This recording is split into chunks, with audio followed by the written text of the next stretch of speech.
الحمد لله رب العالمين والصلاة والسلام على سيد الأنبياء والمرسلين أما بعد فأعوذ بالله من الشيطان الرجيم بسم الله الرحمن الرحيم الصلاة والسلام عليك يا سيدي يا رسول الله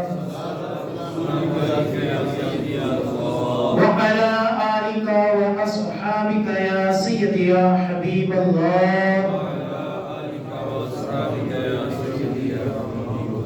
الصلاة والسلام عليك يا سيدي يا نبي الله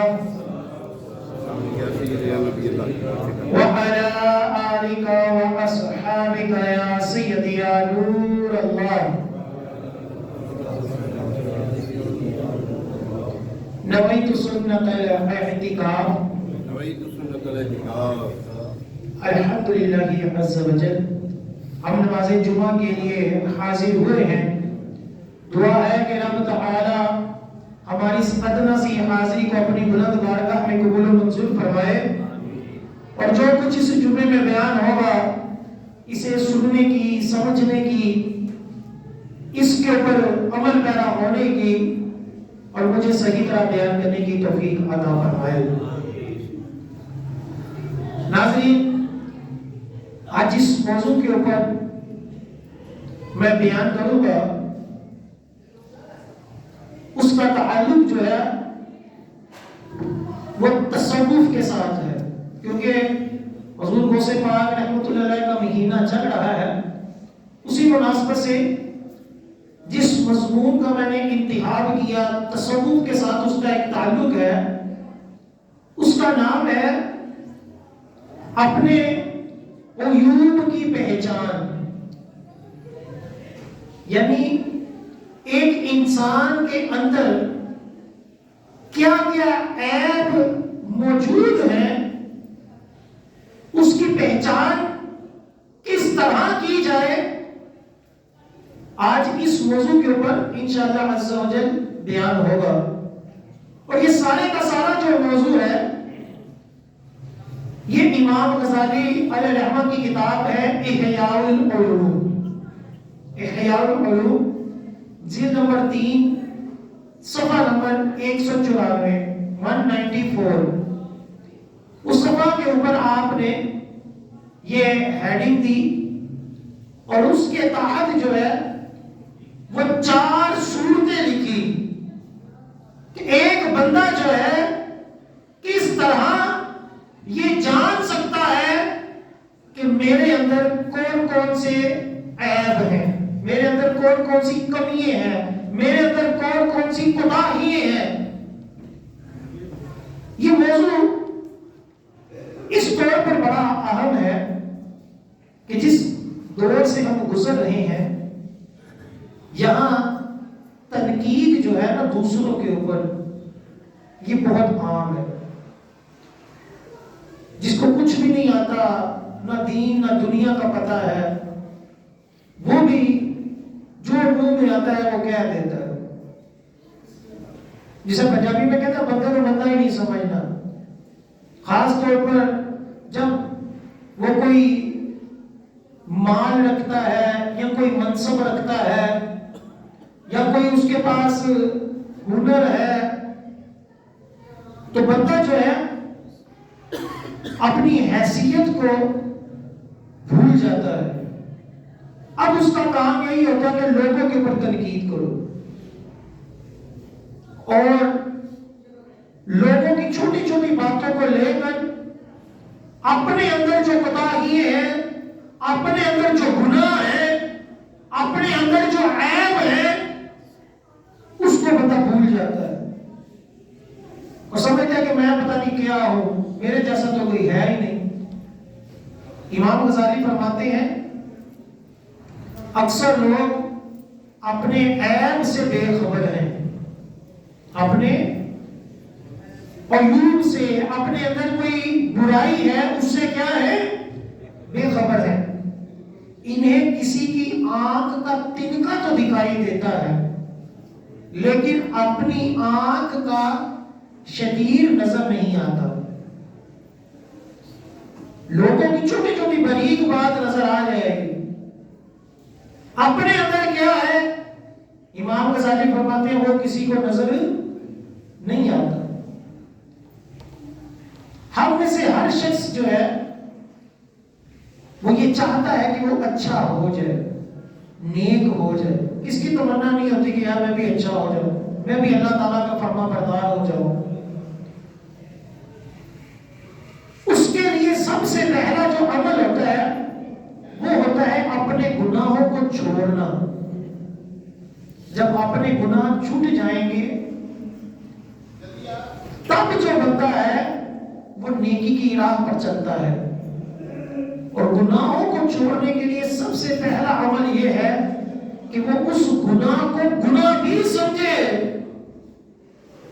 اس گناہ کو گناہ سمجھے کہ جو میں کر رہا ہوں یہ گناہ ہے، پھر اس سے توبہ کرے اور اپنے آپ کو نیک اچھے راستے پر چلائے. اب ہم میں سے کئی ایسے لوگ ہوں گے جو گناہ کو گناہ ہی نہیں سمجھتے. رشوت خور کہتے ہیں جی چلتا ہی ایسے ہے، اس کے بغیر گزارا ہی نہیں. ملاوٹ کرنے والے کہتے ہیں جی ساری مارکیٹ اسی طرح ملاوٹ والا سامان بیچتی ہے. جھوٹ بولنے والے کہتے ہیں جی بغیر جھوٹ کے تو سودا ہی نہیں بکتا. اور یہ اوپر سے لے کر نیچے تک ہے، ہر طرح جس کا جہاں دا لگتا ہے وہ لگاتا ہے. امام غزالی علیہ الرحمہ نے تصوف کے اوپر جتنا لکھا، اگر ہم اس کا مطالعہ کریں، اس کو سمجھیں، تو ہمارا دل اس طرح پاک اور صاف ہو سکتا ہے جس کے بارے میں اللہ تعالیٰ نے قرآن میں ارشاد فرمایا قد افلح من زکاہا. وہ فلاح پا گیا جس نے اپنا تزکیہ کیا، جس نے اپنے ظاہر و باطن کو صاف کر لیا، پاک کر لیا. اللہ تعالیٰ فرماتا ہے وہ فلاح پا گیا. قد افلح من زکاہا. امام غزالی نے رحمہ اپنے نفس کے، انسان کے اندر جو عیوب ہیں ان کو پہچاننے کے 4 طریقے بیان کرتے ہوئے پہلا طریقے میں لکھتے ہیں ایسے شیخ مرشد کے پاس بیٹھے جو نفس کے عیبوں کی خبر رکھتا ہو. کون سا مرشد؟ جو نفس کے عیبوں کی خبر رکھتا ہو اور پوشیدہ آفات کو جانتا ہو. نفس کے عیبوں کی خبر رکھتا ہو کہ حسد کیا چیز ہے، خود پسندی کیا چیز ہے، بغض و کینہ کیا ہے، تکبر کیا ہے، ریاکاری کیا ہے. جو مرشد کامل ان عیوب کے اوپر نظر رکھتا ہو اور اس کی آفات کو جانتا ہو، امام غزالی فرماتے ہیں اس کے پاس بیٹھے. جعلی پیروں کے پاس نہیں جو چرس بھنگ پینا سکھاتے ہیں، اس ولی کامل کے پاس کہ جس کے بارے میں حدیث پاک میں کہا اس کی صحبت میں بیٹھو جس کو دیکھنے سے خدا یاد آ جائے. جس کے پاس ہم بیٹھے تو وہ ہمارے دلوں کو صاف کرے. کامل مرشد ایسا ہوئے جنہ تو بھی ہم کو چھٹے ہو نال نگاہ دے پاک کرندہ وچ میں نہ رکھے ہو، کہ جو دلوں کو صاف کرنے والا، دلوں کے عیب جاننے والا ہو. امام غزالی فرماتے ہیں ان کی صحبت میں بیٹھو. امام ابو حنیفہ رحمۃ اللہ کے بارے میں آتا ہے جب ایک بندے کو وضو کرتے ہوئے دیکھا تو اس کے جو حدیث پاک میں کہ جب بندہ وضو کرتا ہے تو جب ہاتھ دھوتا ہے تو جو ہاتھ سے گناہ کیے ہو وہ دھل جاتے ہیں.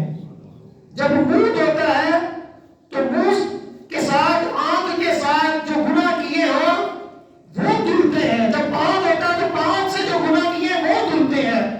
امام ابو حنیفہ رحمۃ اللہ نے جب ایک شخص کو وضو کرتے دیکھا فرمایا کہ فلاں گناہ چھوڑ دے، کہ اس کے وضو کھل کر آیا ہے. یہ کون لوگ تھے؟ یہ وہ لوگ تھے کہ جن کی صحبت میں بیٹھنا چاہیے، جو بتاتے ہیں کہ گناہ چھوڑ دو. کوئی ایسا بھی تو ہونا چاہیے نا جس کی ہم بھی بات مان لیں. ہم بڑے ہو گئے، کمانے والے ہو گئے، ماں باپ بھی محبت کرتے ہیں کہ میرا کماؤ پتر ہے، یا ماں باپ ہے ہی نہیں، باہر بھی سیٹھ، گھر بھی حکمران. جب ایسی کیفیت میں ایک وقت گزر جائے تو بندہ کسی کی بات قبول نہیں کرتا، وہ کہتا میں خود چودھری ہوں. لیکن اگر وہ خود کسی ولی کامل کی صحبت میں بیٹھے گا تو وہ ولی کامل اس کو بتائے گا تیرے اندر یہ عیب ہے، پھر وہ اس کی اصلاح کرتا رہے گا. یہی وجہ ہے کہ بادشاہوں کی تاریخ اٹھا کر دیکھ لیں، جتنا مرضی بادشاہ بے عمل ہوتا تھا اولیاء کرام کی صحبت اختیار کرتا تھا. بہنور دانا سے جب اس وقت کے خلیفہ نے کہا نا کہ آپ سے ملاقات کرنی ہے تو پیغام بھیجا کہ میرے محل میں آئے، میرے محل میں آئے، آپ سے کچھ سیکھنا ہے. تو بہنور دانا نے کوئی پرواہ ہی نہ کی. ایک مرتبہ جب بہنور دانا اس کے محل کے قریب سے گزر رہے تھے تو سپاہیوں نے کہا کہ بادشاہ سلامت، وہ شخص جس کے آپ متمنی تھے کہ وہ آپ کے پاس آئے اور اس نے کوئی پرواہ نہیں کی، آج آپ کے محل کے پاس سے گزر رہا ہے. بہنور دانا نے کہا اس کو اٹھا کے لے آؤ، اگر نہیں آ رہا تو کیا کرو، اٹھا کر لے آؤ. جب اس کو اٹھا کر بہنور دانا کے پاس بٹھایا تو بہنور دانا نے پتہ کیا پوچھا؟ یہ نہیں کہا کہ آئے کیوں نہیں، تجھے نہیں پتا میں بادشاہ ہوں، میں نے بلایا نہیں. پاس جا کر بادشاہ نے کہا کہ اے بہنور دانا یہ بتاؤ کہ خدا تک کیسے پہنچا جا سکتا ہے. کیا مقصد تھا؟ اپنا تزکیہ کرنا. وقت کے بادشاہ نے بہنور دانا جو کہ ایک مجذوب قسم کے بندے تھے، امام ابو حنیفہ رحمۃ اللہ علیہ جن کی صحبت اختیار کرتے تھے، تو کسی نے کہا نا اتنے بڑے امام ہو کر ایک عام سے بندے کی صحبت میں آپ بیٹھے رہتے ہیں، آپ فقہ کے امام ہیں.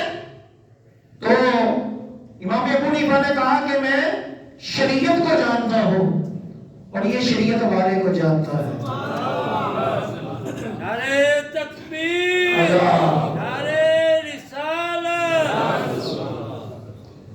بہنور دانا سے پوچھا بادشاہ نے کہ خدا تک کیسے پہنچا جا سکتا ہے. بہنور دانا رحمۃ اللہ علیہ نے فرمایا جیسے میں تیرے پاس پہنچا ہوں. بادشاہ نے کہا کوئی سمجھ نہیں آئی بات کی. تو بہنور دانا نے فرمایا اگر میں نے تجھ سے ملنا ہوتا تو میں کئی دن کوشش کرتا، سپاہیوں سے ملتا، کسی اور سے سفارش کرواتا، پھر تو مجھے کوئی وقت دیتا.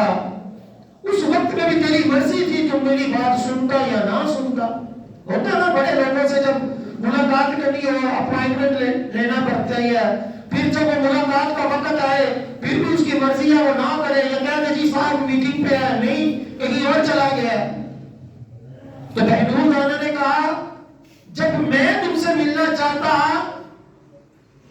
تو تیری مرضی تھی، مجھے بھی کافی عرصہ لگتا، لیکن جب تو نے مجھ سے ملنا چاہا تو تو نے مجھے زبردستی اٹھا لیا. کہا یہی رب تعالیٰ کی شان ہے کہ بندہ رب کو پانا چاہے تو رب کی مرضی ہے، اس کی عبادات کو قبول کرے یا نہ کرے، اس کو اپنا قرب عطا کرے یا نہ کرے. لیکن جب رب کسی کو پسند کر لے، جب رب کسی کو کوئی مقام عطا کرنا چاہے تو اس کو زمین سے اٹھا کر آسمان پہ لے جاتا ہے.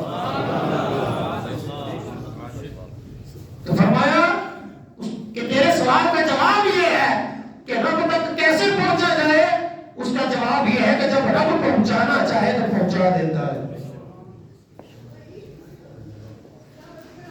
امام غزالی فرماتے ہیں ایسے پیر کی صحبت اختیار کرو جو تمہیں بتائے کہ رب تک کیسے پہنچنا ہے، کیسے اپنے دلوں کو پاک کرنا ہے. پھر فرماتے ہیں کہ خود کو اس کے حوالے کر دے. اس کے بتائے ہوئے طریقے کے مطابق مجاہدہ اور ریاست کرے. یہ نہیں کہ پیر صاحب کے اوپر یہ اعتراض شروع کر دے.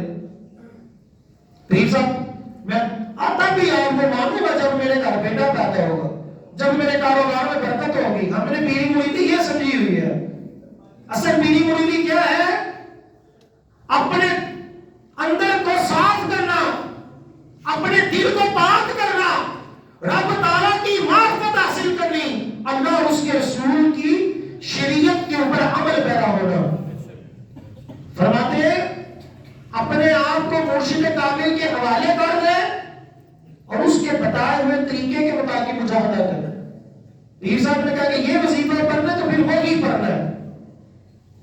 انہوں نے کہا کہ نفلی روزہ فلاں دن کا رکھنا ہے تو پھر وہی رکھنا ہے, دلیلیں نہیں مانگنی.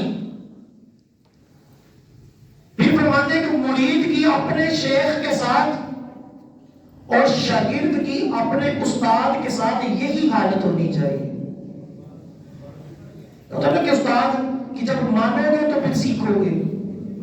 تو امام غزالی فرماتے ہیں مرشد اور شیخ سے ایوب کی پہچان کروائے اور اس کے علاج کا طریقہ بتائے, لیکن اس زمانے میں ایسے شیخ و مرشد نایاب ہیں. امام غزالی اپنے دور کی بات کر رہے ہیں. 905 ہجری کے قریب ان کا مثال ہے. 405 ہجری 405 ہجری یعنی 1000 سال سے بھی زیادہ ان کا وقت ہو چکا ہے. پھر بھی کیا فرما رہے ہیں کہ ایسا شیخ, ایسا مرشد جس کی صحبت میں ہم بیٹھے اور وہ ہمارا تزکیہ کرے, ہمارے عیوب ہمیں بتائے, فرمائے ایسے شیخ, ایسے مرشد اب کیا ہے؟ نایاب ہے. ہمارے دور کا تو حال ہی کوئی نہیں. لیکن ابھی بھی کامل مرشد ہیں جو اپنے مریدوں کا تزکیہ کرتے ہیں. الحمدللہ. امیر اہل سنت مولانا محمد الیاس ستار قادری دامت برکاتہ العالیہ, انہوں نے اپنے مریدوں کے لیے وظائف بھی دیے ہیں, 72 نیک اعمال بھی, کہ یہ عمل آپ نے دن میں کرنا ہے, نماز باجماعت پڑھنی ہے, سنتوں کے مطابق زندگی گزارنی ہے, اخلاقیات کس طرح سنوارنے ہیں, قرآن کی تلاوت کرنی ہے, لوگوں سے سلام کرنا ہے, لوگوں کو نیکی کی دعوت دینی ہے. اس طرح کے کئی آپ نے احکامات اپنے مریدوں کو دیے ہیں کہ جس کے اوپر الحمدللہ ایک تعداد ہے جو عمل کرتی ہے اور اپنے آپ کو پاک صاف کرتی ہے. یہ پہلا طریقہ امام غزالی نے کیا لکھا؟ اپنے ایوب کی پہچان کے لیے کہ مرشد کامل کی صحبت میں بیٹھے. دوسرا طریقہ فرماتے ہیں کسی سچے صاحب بصیرت اور دیندار دوست کو تلاش کرے اور اسے اپنے نفس پر نگہبان بنائے تاکہ وہ اس کے احوال اور افعال پر نظر رکھے اور ظاہر و باطن میں جو برائی دیکھے اس پر اس کی تنبیہ کرے. پھر فرماتے ہیں کہ عقل مند لوگ آئمہ جو اکابر تھے ہمارے اسی طرح کیا کرتے تھے. فراڈیے, حرام خور, دنیا کے پیچھے بھاگنے والے دوست یار نہیں رکھتے تھے, بلکہ کن کو؟ جو دیندار ہوں, جو نیک ہوں, جو شعور والے ہوں, پڑھے لکھے ہوں, جن سے مشورہ کرے تو وہ اچھے مشورہ دیں, جنہوں نے دنیا دیکھی ہو, جن کا تجربہ ہو, ان لوگوں کو اپنا دوست بنائے. ہم کہتے ہیں بوڑھے آدمی کو کیا پتا, زمانہ کتنا تیز ہو گیا, حالانکہ اس نے اپنی زندگی دیکھی. کسی نے پتھر سے پوچھا کہ گول کیسے ہو گئے, اس نے کہا کہ ٹھٹے کھا کھا کے گول ہو گئے. جس نے زندگی جتنی گزاری ہوتی ہے اس کا تجربہ ہوتا ہے, اس کا شعور ہوتا ہے کہ کون سی بات کہاں کرنی ہے, کہاں حکمت عملی کے ساتھ چلنا ہے. جس نے دین سیکھا ہو, جو دیندار ہو, نمازی پرہیزی ہو, وہ کبھی بھی آپ کو غلط گناہوں کا مشورہ نہیں دے گا, وہ خوف خدا کا مشورہ دے گا. اللہ سے ڈرو. تو فرماتے ہیں امام غزالی اپنے نفس کو پہچاننے کے لیے دوسرا طریقہ کیا ہے؟ نیک دوست، شعور والا، عقل والا دوست بنا لو جو تمہیں تنبیہ کرے گا یا تیرے اندر یہ عیب ہے، اپنی اصلاح کر لو، تیرے اندر یہ کوتاہی ہے، جذباتی ہو جاتے ہو، بات کو سمجھتے نہیں. فرمایا اگر کامل مرشد نہیں مل رہا تو سمجھدار دوست رکھ لو، اس کے ساتھ اپنا تعلق رکھو. پھر فرماتے ہیں کہ بزرگوں کا یہی طریقہ رہا. پھر امام غزالی رحمہ حضرت عمر فاروق رضی اللہ تعالیٰ عنہ کا قول نقل کرتے ہیں کہ حضرت عمر فاروق فرمایا کرتے تھے اللہ عز و جل اس شخص پر رحم فرمائے جو مجھے میرے عیوب کے اوپر اطلاع دے. حضرت عمر فاروق کیا کہتے تھے؟ اللہ عز و جل اس شخص کے اوپر رحم کرے جو میرے عیوب مجھے بتا دے کہ امیر المومنین تیرے اندر یہ عیب ہے. ایک مرتبہ حضرت سلمان فارسی رضی اللہ تعالیٰ عنہ حضرت عمر فاروق کے پاس جب آئے تو حضرت عمر فاروق نے ان سے پوچھا اے سلمان مجھ میں کوئی ایسی بات ہے جو تجھے ناپسند ہو؟ وقت کا خلیفہ ہو کر کس سے پوچھ رہا ہے؟ حضرت سلمان فارسی سے پوچھ رہا ہے کہ میرے اندر کوئی ایسی بات دیکھی ہے جو تجھے ناپسند ہو. ہمارے یہاں کیا ہوتا ہے؟ چودھریوں کی چاپلوسیاں کرنے والے ہوتے ہیں. چودھری صاحب، میاں صاحب، واہ جی واہ، بلے بلے، وہ ظلم بھی کریں گے تو کہیں گے واہ جی واہ جی واہ، واہ جی واہ، اور بندہ سمجھتا میں جو بھی کر رہا ہوں میں کیا کر رہا ہوں؟ ٹھیک کر رہا ہوں، میری تعریفیں ہو رہی ہیں، چاہے ساری دنیا چوں چوں کر رہی ہو. وہ اپنے چاپلوسیوں میں خوش ہوتا ہے. حضرت عمر فاروق 22 لاکھ مربع میل کے اوپر حکومت کرنے والے حضرت سلمان فارسی سے پوچھتے ہیں کہ تجھے کوئی میری اندر کوئی ایسی عادت جو تجھے ناپسند ہو کوئی دیکھی ہے؟ حضرت سلمان فارسی نے کہا کہ حضور مجھے معاف فرمائے. جھوٹ بھی نہیں بولا. حضرت سلمان فارسی نے یہ نہیں کہا کہ نہیں حضور ماشاءاللہ سب اچھا ہے، نہیں، کیا کہا؟ حضور معاف فرمائے. کیا مطلب تھا کہ میں بتا نہیں سکتا. حضرت عمر فاروق سمجھ گئے. پھر کیا کیا؟ پھر اصرار کیا،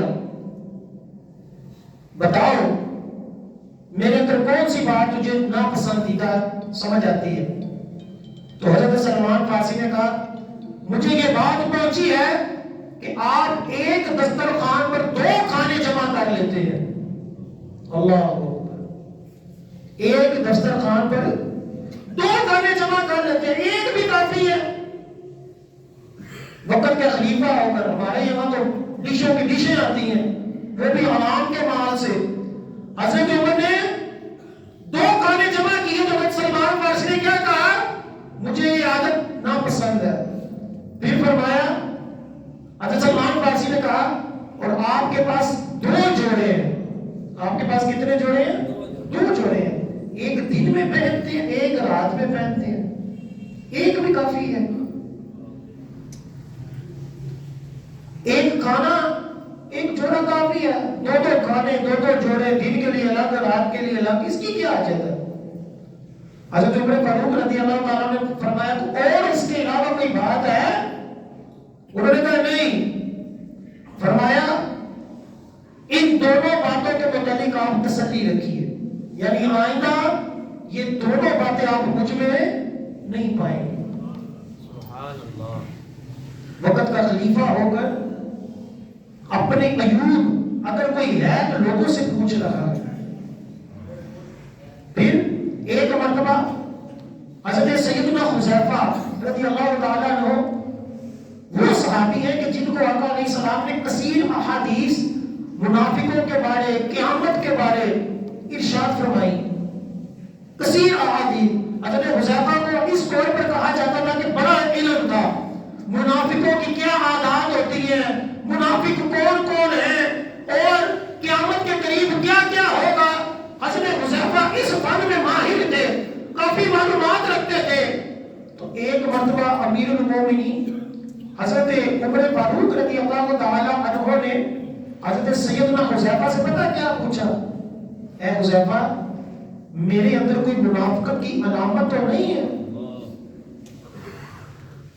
میرے اندر کوئی نفاق کی، کوئی منافقت کی علامت تو نہیں ہے؟ اور میرا شمار کہیں منافقوں میں تو نہیں ہوتا؟ تجھے سرکار نے کوئی حدیث بیان کی ہو، کوئی ارشاد بیان کیا ہو جو میرے اوپر منطبق ہوتا ہے، میری اصلاح فرما دو؟ تو حضرت حذیفہ نے کہا کہ نہیں، وقت کے خلیفہ ہو کر یہ امام غزالی رحمہ اللہ نے فرمایا دوسری صورت ہے بندہ اپنے اندر جو ہے عیوب اس کو جان سکتا ہے کہ میرے اندر کیا عیب ہے، کہ اچھا دوست جو ہے وہ اس کو بتائے، جو دیندار ہو، جو شعور رکھنے والا ہو، عقل مند ہو، اس کے ساتھ اپنی دوستی رکھو، چاپلوسی لوگوں کے ساتھ نہیں۔ پھر فرماتے ہیں تیسری صورت، بڑی پیاری تیسری صورت فرماتے ہیں اپنے دشمنوں کی زبان جو وہ بولے اس میں غور و فکر کرو۔ امام غزالی فرماتے ہیں اپنے اندر اگر تم جاننا چاہتے ہو کہ کیا کیا عیب ہے تو فرماتے ہیں اپنے دشمنوں سے سیکھو، کہ دوست جو ہوتے ہیں وہ پردہ پوشی کر لیتے ہیں، اور جو دشمن ہوتا ہے وہ چھوٹی چھوٹی بات جو ہوتا ہے اس کا تانا دیتا ہے، چھوٹی چھوٹی بات جو ہوتا ہے اس کو عام کرتا ہے۔ اور امام غزالی فرماتے ہیں کہ اپنے دشمنوں نے جو تیرے اوپر عیب لگایا ہے، جو تیرے اوپر الزام لگایا ہے، اس میں غور و فکر کرو کہ کہیں صحیح تو نہیں کہہ رہا۔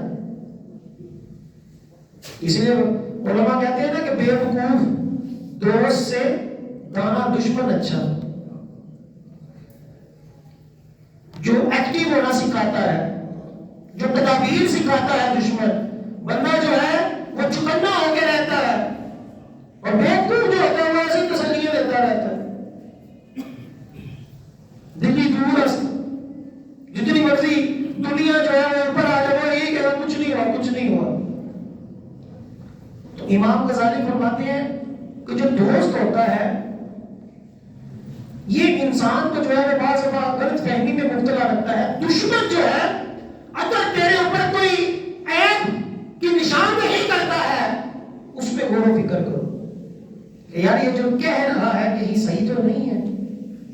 میرا دشمن جو مجھے تانا دے رہا ہے، جو مجھے احسان فراموش کہہ رہا ہے، میرا دشمن اگر مجھے حاسد کہہ رہا ہے، میرا دشمن اگر مجھے یہ کہہ رہا ہے کہ تم میرے کاروبار سے جلتے ہو، کہیں واقعی ایسا تو نہیں ہے۔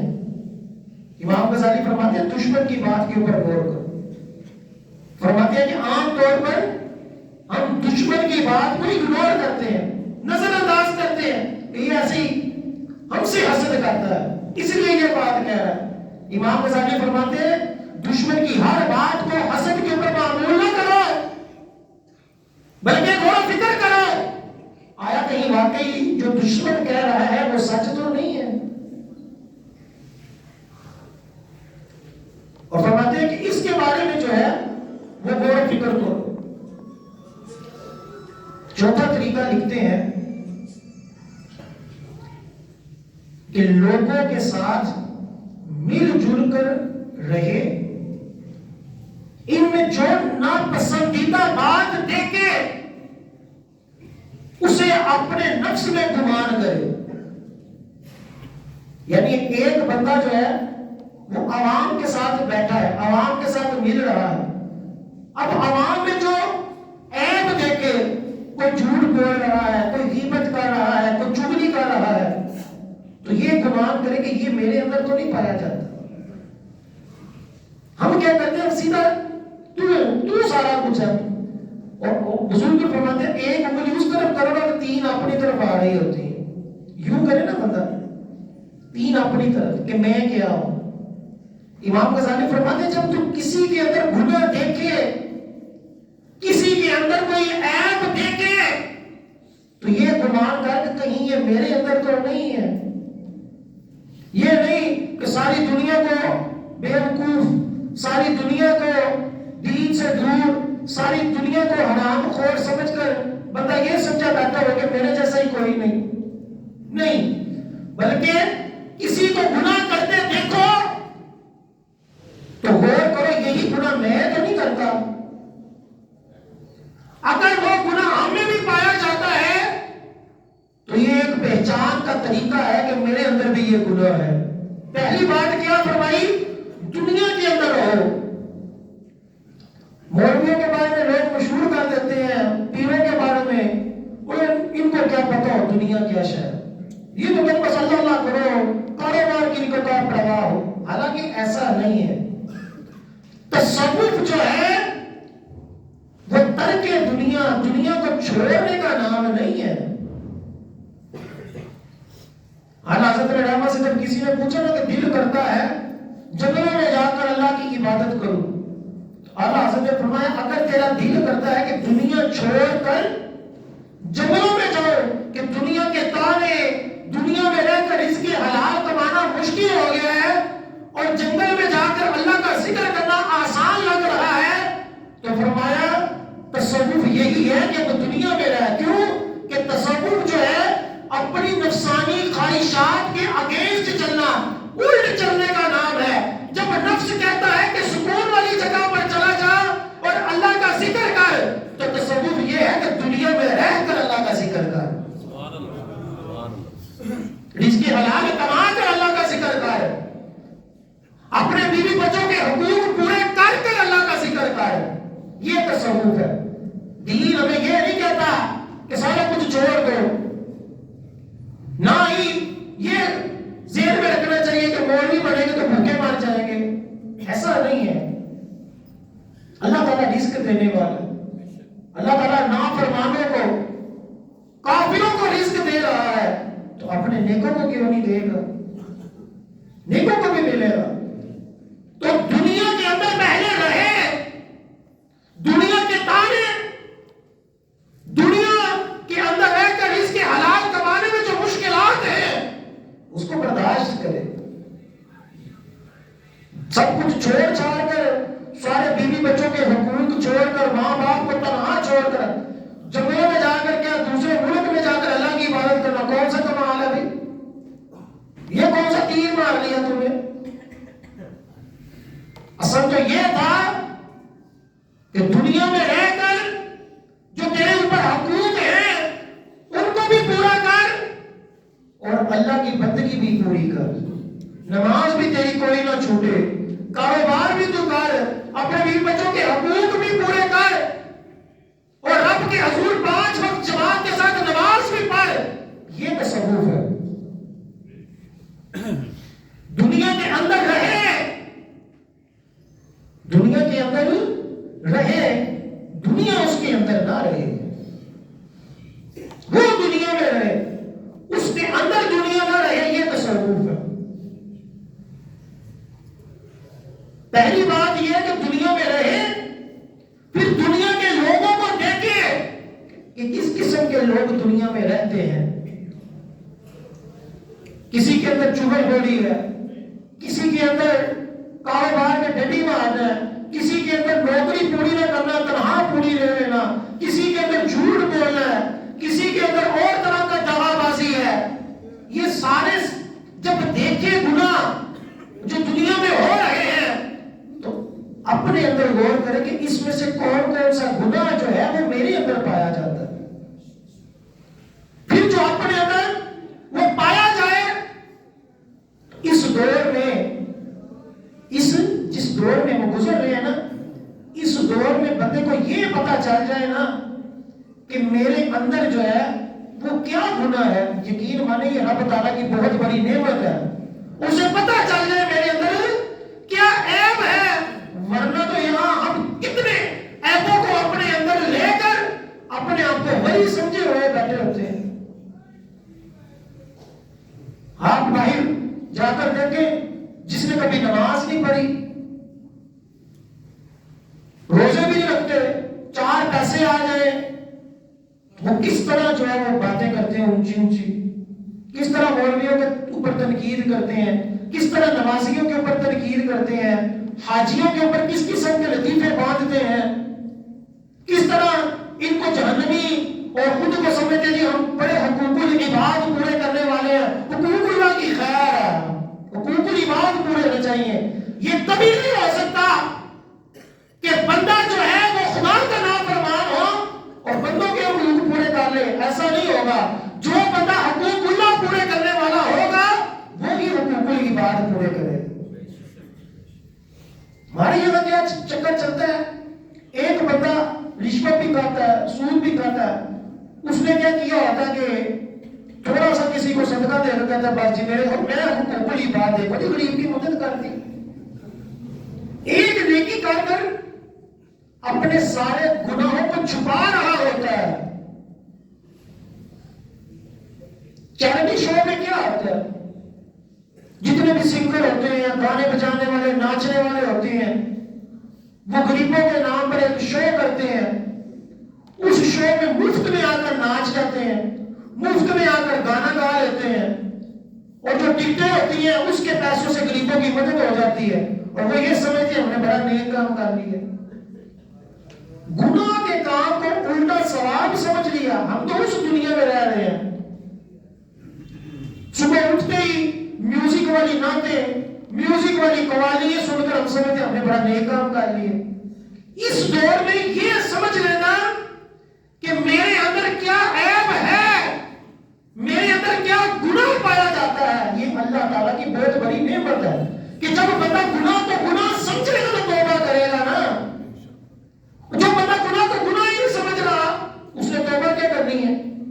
توبہ کے لیے پہلی شرط یہ ہے کہ بندہ اپنے گناہ کو کیا سمجھے، گناہ سمجھے، پھر اس کے اوپر شرمندہ ہو، اللہ تعالیٰ سے توبہ کرے اور آئندہ ایسا گناہ نہ کرنے کا ارادہ کرے۔ یہ توبہ کی شرائط ہے۔ یہ نہیں ہے کہ ایک گناہ اسی طرح سارا سال چلتا رہے اور سال میں ایک دن بندہ جو ہے وہ نیاز دلا کر، بندہ غریبوں کو کھانا کھلا کر، روزے میں افطاری کروا کر کہ جی میں تو بڑے حقوق العباد پورے کرتا ہوں، اور پورا سال جو ڈنڈیاں مار کر کمایا، جو لوگوں کو 2 نمبر مال بیچا، جو سرکاری نوکری کے اندر لوگوں سے رشوتیں لی، لوگوں کی مجبوریوں کا فائدہ اٹھایا، اور پھر کہے کہ میں حقوق العباد پورے کرتا ہوں۔ حقوق العباد وہی پورے کرے گا جسے خوف خدا ہوگا، اور جسے خوف خدا ہوگا وہ حقوق العباد کے ساتھ ساتھ اللہ کی بندگی بھی کرے گا۔ ہم نے سمجھ لیا ہے بس جی بس 2-4 جگہ کام کر لیے، بس جی بہت اچھا ہو گیا، بس جی کافروں کے لیے اسپتال بنا دیا، کافروں کے کرسمس کیک میں چلے گئے، کرسمس ڈے بنا لیا، تو ہم کہتے ہیں دیکھو جی انسانیت بھی تو کوئی شے ہے، اور بندے کے انسان پہلے اپنے گھر والوں کے ساتھ تو انسانیت کر لے، سگے بھائی کے ساتھ تیری دشمنی ہے، سگی بہن کے ساتھ تو بولتا نہیں، تیرا محلے دار تجھ سے بات نہیں کرنا چاہتے ہو، تو انسانیت کی بات کرتا ہے۔ انسانیت، حقوق، ہر طرح کا علم جو ہے وہ دین اسلام ہی سکھاتا ہے۔ جو بندہ نمازی ہوگا اسی کے اندر نرمیت ہوگی، وہی لوگوں کے حقوق کا بھی لحاظ کرے گا۔ ایک دو حاجی کو دیکھ کر، ایک دو مولوی کو دیکھ کر پورا نظریہ بنا لینا کہ سارے نمازی اس طرح کے ہوتے ہیں، سارے حاجی 2 نمبر ہوتے ہیں، ایسا نہیں۔ اور جو نمازی ہے، جو قاری ہے، جو مولوی ہے، جو حاجی ہے، اسے بھی چاہیے کہ لوگوں کے اندر، لوگوں کو دین سے دور نہ کرے، لوگوں کے اندر اپنا کردار ایسا رکھے کہ لوگ یہ نہ کہیں کہ یار اس طرح کے لوگ ہوتے ہیں نماز پڑھنے والے، اس طرح ہوتے ہیں۔ کئی لوگ داڑھی رکھ کے لائسنس بنا لیتے ہیں 2 نمبری کا، کیوں؟ انہوں نے کئی داڑھی والوں کو 2 نمبری کرتے دیکھ لیا، نمازیوں کو 5 وقت کی نماز پڑھنے والوں کو تکبر میں دیکھ لیا، روزے رکھنے والوں کو تکبر میں دیکھ لیا کہ دوسروں کو جھاڑتے ہیں۔ اس دور میں ہر بندے کو اپنے شعبے کے ساتھ وفاداری کرنی پڑے گی، تب جا کر ہم سب جو ہے ایک اچھے معاشرے کی تشکیل میں کارآمد ثابت ہوگی۔ اگر ہم سرکاری نوکری کرتے ہیں، وہاں جس کی حالات میں پوری ڈیوٹی دیں، ایمانداری کے ساتھ چلیں، تھوڑی مشقت آئے گی لیکن بھوکے نہیں مریں گے۔ اللہ تعالیٰ رزق دینے والا. حضرت سفیان ثوری سے کسی نے جب کہا کہ میں صرف کھاتا ہی ہوں، میرے پاس یہی ہنر ہے، اگر میں کھانا باجا چھوڑ دوں گا تو میرا رزق کیسے چلے گا؟ ہمارے یہاں بھی کئی جواڑیے جو ہوتے ہیں، میچوں کے اوپر جو پیسے لگانے والے ہوتے ہیں، یہ اور اس طرح کا کوئی حرام کام کرتے ہیں. جب ان سے کہا جائے کہ یہ چھوڑ دو تو وہ کہتے جی سود نہیں کھاؤں گا تو میرا گھر کیسا چلے گا؟ میں تو ریٹائر ہو گیا ہوں. ریٹائر بندہ کیا نوکری کرے، کیا کاروبار کرے؟ میں اپنی ریٹائرمنٹ کو بینک میں نفع کے طور پر سود لے رہا ہوں، میرے تو اور گزارا ہی کوئی نہیں. تو سفیان ثوری سے بھی کسی نے کہا کہ گانا باجا چھوڑ دوں گا تو میرا تو گزارا کوئی نہیں، بھوکا مر جاؤں گا. تو آپ نے ایک بڑا پیارا تاریخی جملہ ارشاد فرمایا. آپ نے فرمایا دیکھو اس کا نظریہ کیا ہے. اس کا نظریہ یہ ہے اگر اللہ کی نافرمانی کروں گا تو رب رزق دے گا، اور اگر اللہ تعالیٰ کی فرما برداری کروں گا تو رب بھوکا مار دے گا. تو ناظرین آج جو موضوع تھا وہ یہی تھا، اپنے عیوب کی پہچان.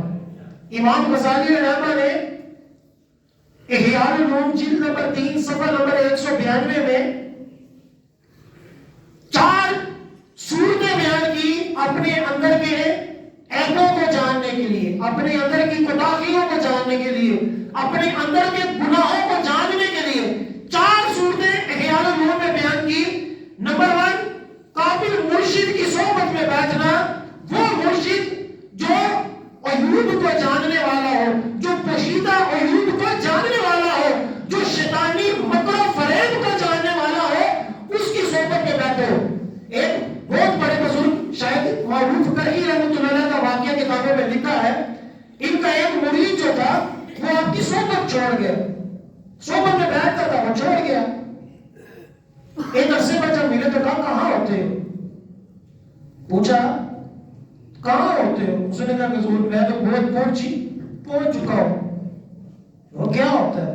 کہتے میں رات کو سوتا ہوں، مجھے ایک ایسے مقام پر لے جایا جاتا ہے جہاں نور ہی نور ہوتا ہے، اور مجھے حکم ہوتا ہے کہ یہاں سجدہ کرو. تو بڑی خوبصورت سما ہوتا ہے، لطف آ جاتا ہے زندگی کا. لیکن پیر صاحب ایک مسئلہ یہ ہے، میں سجدہ کرنے کی کوشش کرتا ہوں لیکن مجھ سے سجدہ نہیں ہوتا، مجھ سے سجدہ نہیں ہوتا. مرشد کامل جیسا کہ امام غزالی نے فرمایا کہ جو شیطانی مکر و فریب کو جانتا ہو. آپ نے فرمایا اگر آج رات جب وہاں جاؤ گے نا اور وہی کیفیت بنے تو وہاں پڑھنا لا حول ولا قوت الا باللہ، یہ پڑھ دینا. وہ مرید بھی اسی مقام پر پہنچا.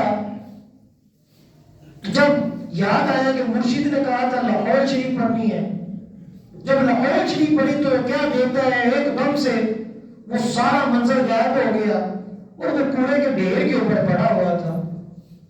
بڑا پریشان ہوا. معروف کرہی رحمۃ اللہ علیہ کی بارگاہ میں حاضر ہو گیا، حضور یہ کیا تھا؟ تو حضرت معروف کرہی رحمۃ اللہ علیہ نے فرمایا کہ تیرے ساتھ شیطان کھیل رہا تھا، تیرے اندر یہ سوچ پیدا کر رہا تھا کہ تجھے پیر کی کیا ضرورت ہے، تیرا تو مقام و مرتبہ ایسا ہے، تیری ہر رات اللہ کے حضور ہوتی ہے، ایک بلند مقام و مرتبہ ہوتا ہے.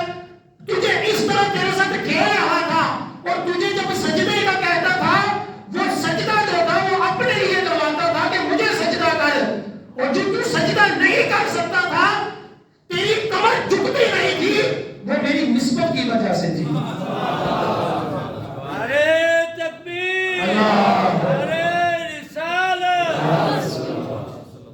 وہ میری نسبت کی وجہ سے، جس کی وجہ سے تو بچ گیا.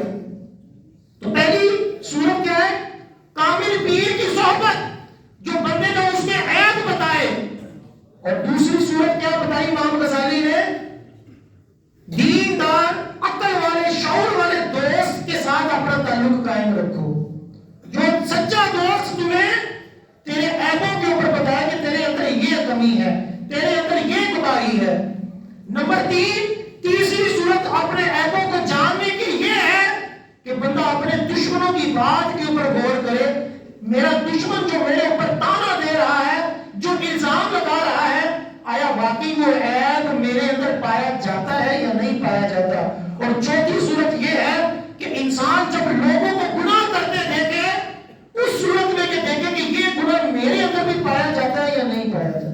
یہ 4 صورتیں امام غزالی فرماتے ہیں اپنے اندر کے عیب کو جاننے کے لیے کافی ہیں.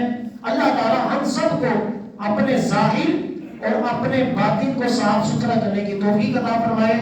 آمین ثم آمین و آمین. ابھی اذان ہوگی، اس کے بعد آپ سنتے پڑیں.